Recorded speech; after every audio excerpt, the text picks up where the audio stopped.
¿Alguna duda con el desglose de los 4 periodos que nos plantea Piaget?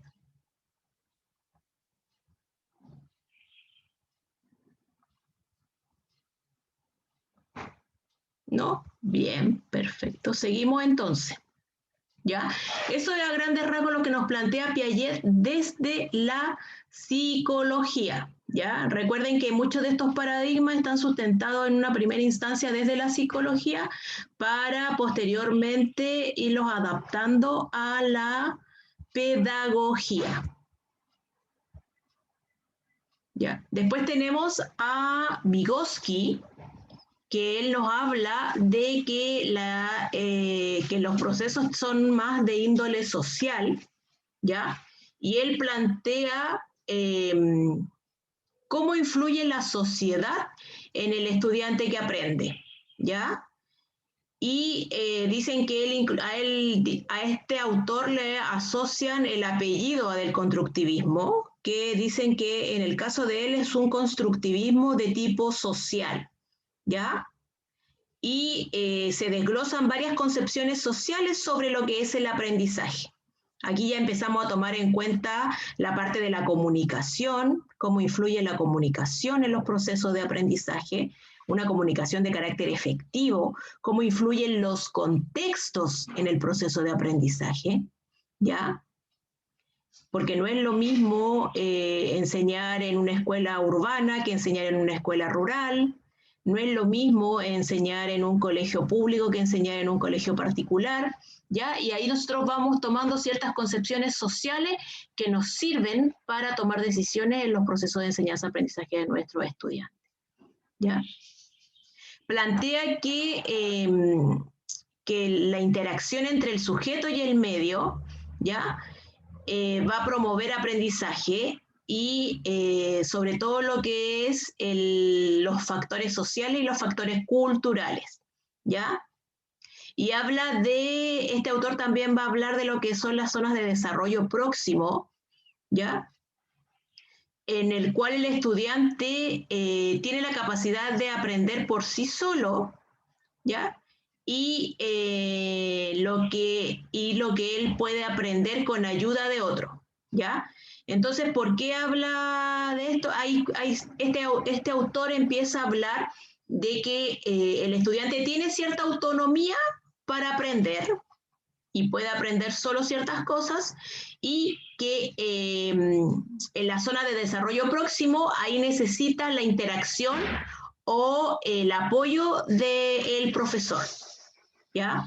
Y entonces nosotros como profesores tenemos que tratar de delimitar cuál es esa zona de desarrollo próximo de nuestros estudiantes, cosa de no limitar la autonomía que el estudiante puede desarrollar, ¿ya? No darles todo en una primera instancia, sino observar hasta dónde puede llegar, hasta dónde el estudiante es capaz de encontrar dificultades o sentirse inquieto y entonces ahí yo intervengo, ¿ya?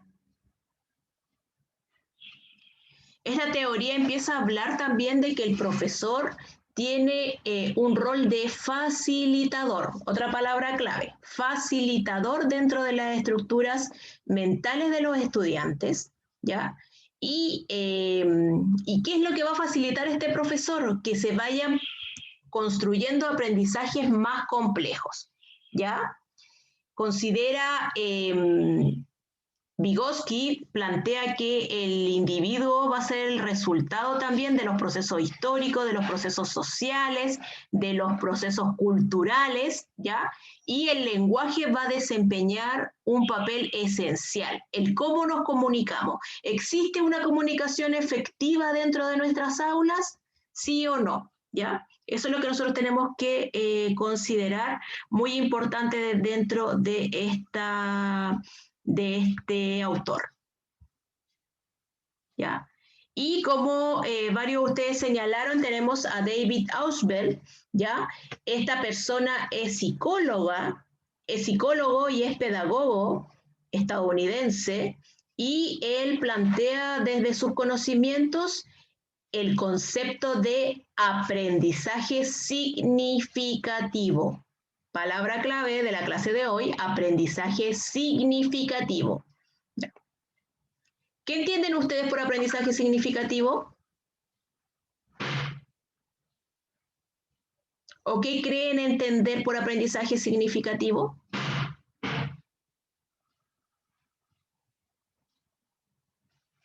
¿Qué les dicen esas dos palabras? Profesores y profesoras en formación.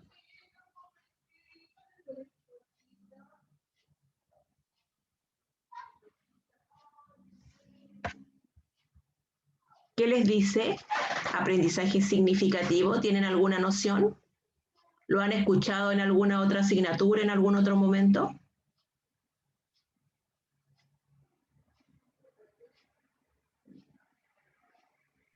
He escuchado el término, pero no estoy del todo segura. ¿No está segura? Realmente. Ya.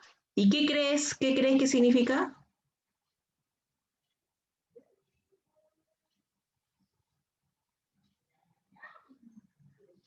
¿Cuándo algo es significativo para nosotros?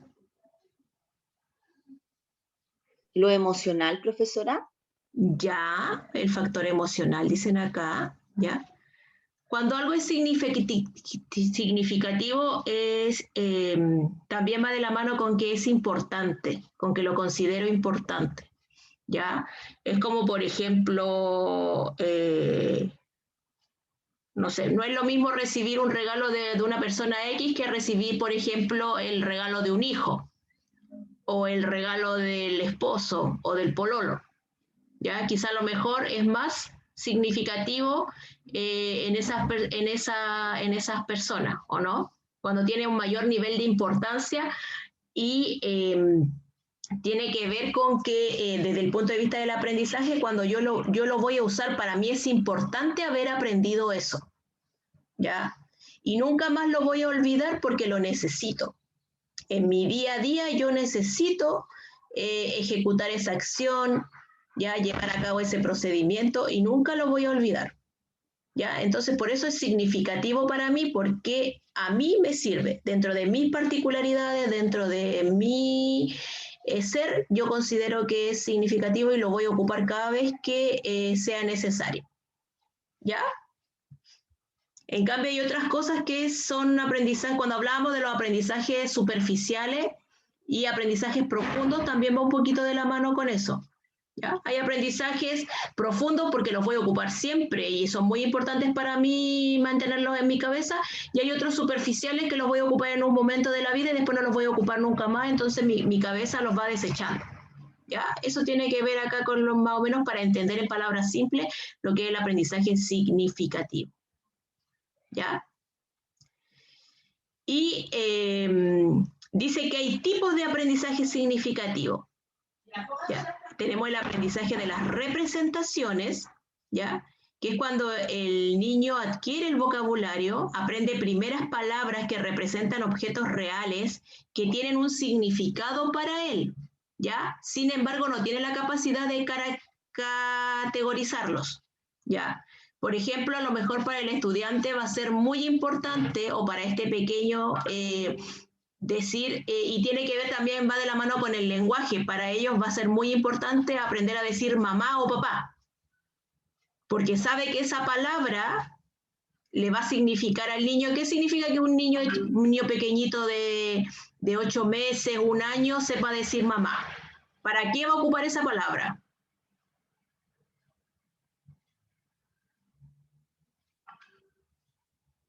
Para pedir algo.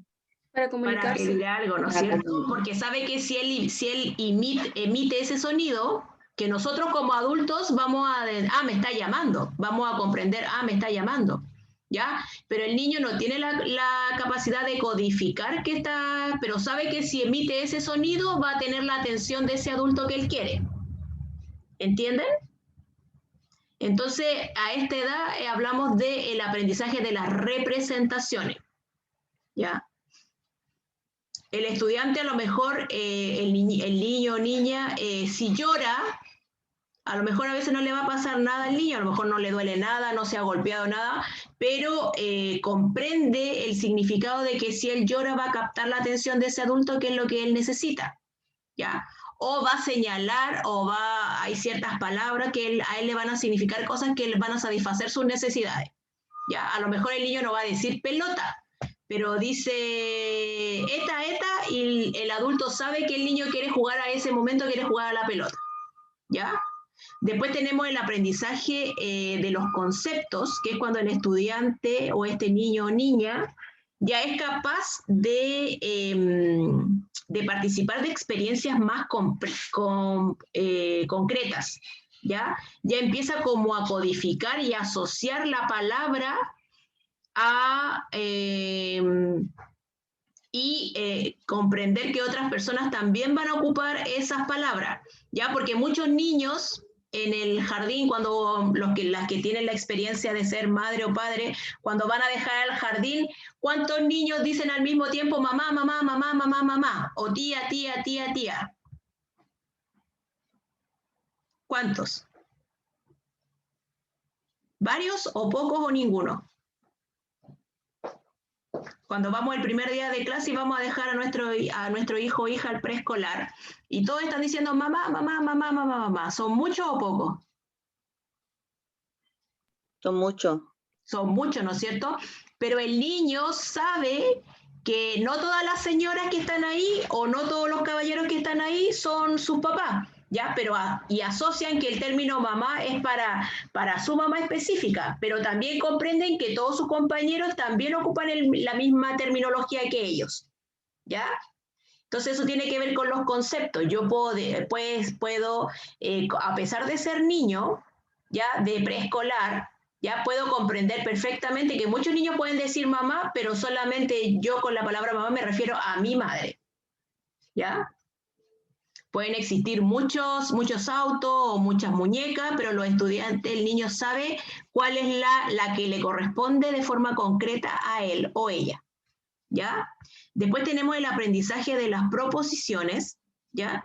Que es cuando el estudiante ya es capaz de conocer el significado de ciertos conceptos, ¿ya? Y es capaz de formar frases que contengan 2, 3 palabras, donde ellos puedan afirmar o puedan negar algo, ¿ya? Esto requiere de funciones cognitivas un poquito más elevadas, ya cuando estamos hablando a lo mejor de nuestros niños y niñas de primer ciclo de enseñanza básica, ¿ya? Son capaces ellos ya de entender ideas mucho más avanzadas que solo palabras o sonidos como en como en el aprendizaje representativo o el aprendizaje de concepto, ¿ya? Acá ya son capaces de comprender frases simples, acciones simples,